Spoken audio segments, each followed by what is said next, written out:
আমি এই পর্যন্ত তাহার কথার জবাব দিয়া এইবার দুইটা প্রশ্ন করবো আসরে দাঁড়াইয়া রে আসরে দাঁড়াইয়া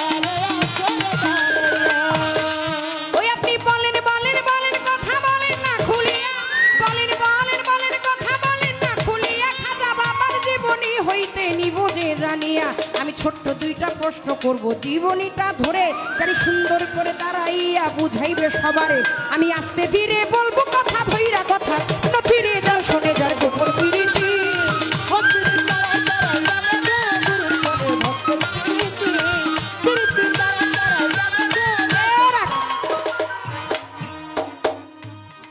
আপনার জীবনে আপনি আপনার মায়ের যত ফোঁটা দুগ্ধ খাইছেন আমি ওই কয়েক গ্লাস পানিও খাইনি। সত্যি কথা। আপনার কোনো প্রশ্ন কইরা কোনো কথা কয়ে আটকাইতে হইব, তারপরে আমার বিশাল কোনো মার্কেট নিতে হইব, এই সমস্ত চিন্তা ভাবনাই আমি করি না। জীবনী গাইতেছেন, আমিও জীবনী গাইতেছি। জীবনের কথা শুনলে মানুষ আনন্দিত হয়, আবার যেখানে দুঃখ কষ্ট থাকে সেখানে আবার চোখের পানিও ঝরে।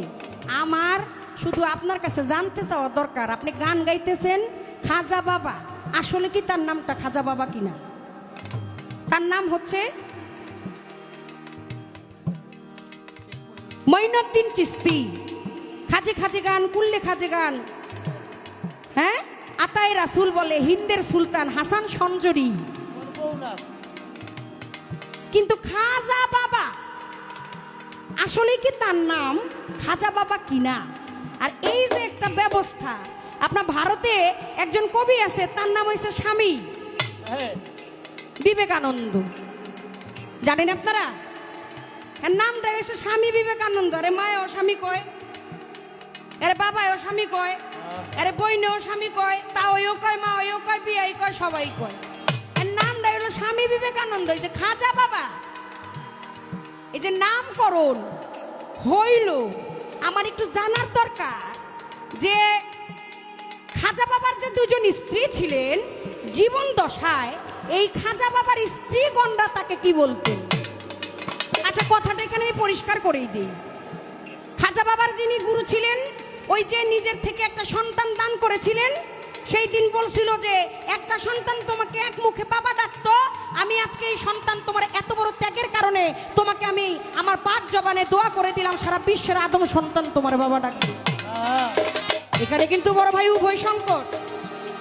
স্ত্রীগণ যদি বাবা ডাকে তাহলে কিন্তু হাদিস মোতাবেক শরীয়ত শরীয়ত মোতাবেক স্বামীর সাথে স্ত্রীর কোনো সম্পর্ক থাকে না।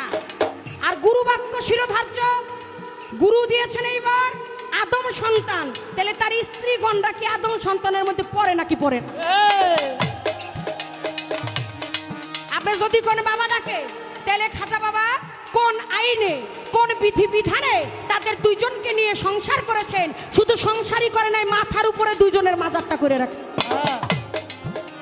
খাজা বাবার পা বরাবর তার মেয়ে হাফেজ জামান, তার রওয়াজাটা, আর একেবারে মাথা বরাবর সোজা হচ্ছে তার স্ত্রীগণদের মাজার। মাজারও করে রাখছে কোন কোন কোন কোন পীড়িতের দায়ে। আর ওইখানে ডাক ছিলটা কি? সেখানে গুরু বাক্য যদি না মানে তাহলে আদম সন্তান গুরু বাক্য মান্য করা হইল না, আর যদি মাইনা থাকে তাহলে সেটা হালাল বস্তু রইল না। এই হইল একটা কথা। জীবনী থেকে জানতে চাই, বলেন আমার খাজা বাবা একদিন কাফেলা লয়ে রাস্তাতে হাইটা যায়, যায় দেখে খুব সুন্দরী একটা নারী, আমার বাবির মতো সুন্দর না? খাজা বাবা দেখে গালের মধ্যে একটা চুমা দিয়ে দিছি, না হাঁটতাছে দে, পায়ের কোনো শব্দ পাওয়া যায় না, কি রে পিছন দিকে চায় দে, ভক্ত যতটি আসছিল সবটি লাইন ধরে চুমা দিতেছে। খাজা বাবা কয় রাখ, আমি চুমা দিলাম দেখে তোরাও দিলি। সামনে যায় দেখে কামাইরার এক দোকান, তাও কুড়াল যা শরীরে পুইরা লাল করে দিচ্ছে। খাজা বাবাই না কামাইরার হাতে থেকে নিয়ে সুন্দর করে একটা চুমা দিয়ে দিচ্ছে। ভক্ত করে কয় কি রে কি খবর, আয় অনেতে। ভক্তরা কয় বাবা, বাবার যে কথা, বাবা এটা তো লোহা গরম, আগুন দাউ দাউ করতেছে, এটার মধ্যে সুমা দিই কেমনে? কথা হেই